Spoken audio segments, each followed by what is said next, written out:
yig'ilish o'tkazamiz. Kimlar masalan bundan bo'lsa eshitamiz. Shuning uchun hozir qisqa qilib bitta mahallada shu bo'ladigan ishlarni, ya'ni kredit hisobidan bo'ladimi yo boshqa yo'nalishdan bo'ladimi, qisqacha tushuntirib o'tib ketaman tadbirkorlik qilishlarni. Bizda asosan mahalla kesimida fuqarolar ko'proq ishlaydi. Uyda dehqonchilik qiladi, ishlab chiqarish qiladi, yo chorvachilik qiladi, sun'iy nimadir ish qiladi, kichkina oilaviy tadbirkorlik qilish. Shunga asoslanib bizni Agrobank boshqaruvimiz tomonidan, bosh ofisimiz, respublikamiz tomonidan shu mahalla kesimida 3-4 ta kredit dasturlari ishlab chiqilgan. Ya'ni mahallada aholi uyida qiladigan ishlar uchun mahalla loyihasi degan kredit turimiz bor.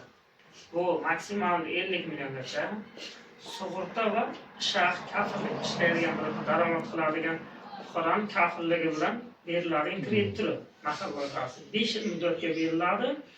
2 yil imtiyoz davri bor. Ya'ni 2 yilda faqat foiz qismi to'lanadi. Kimdir kredit olgan bo'lsa, ishlaringizdan beriladi, ya'ni plastikka tashlab beriladi. Oldingidek ta'minotchi o'tadi. Bu yerda ta'minotchi ozgina pul ishlatadi. Fuqaroga borib qo'liga ketguncha yoki nimadir ish qilaman desa, misol uchun bozorda 1000 so'mlik narsani ta'minotchi 2000 so'mdan qiladi. Bu shunday davr bo'ldida, o'tdi shunday davrlar. Endi bundan keyin shu dasturlarni ishlab chiqib, mahalla loyihasi yo'nalishi bo'yicha 50 milliongacha plastikka tashlab beriladi. Plastikka tashlab beriladi.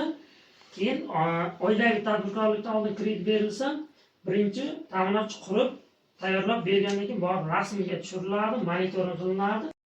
Shuning uchun hozir biznesga birinchi qadam degan dasturimiz bor. Bu 12 milliongacha beriladi. Bunda ham kafillik shart emas bunda. Bunda sug'urta kafilligi o'zi bo'ladi. 12 million keyin plastikka tushiriladi. Bu 4 yil muddatga beriladi, 6 yil imtiyoz davri bor. 6 oy foiz to'lanadi, 7-oyda asosiy qarz va foizni qo'shib to'laydi.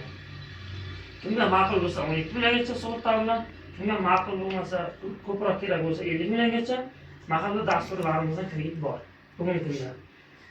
Bu hammasi plastikka tashlab beriladi. Bundan tashqari yana prezidentimizda 312 sonli qarori bilan beriladigan kreditimiz bor. Ya'ni bunda mahallada tadbirkorlik qiladigan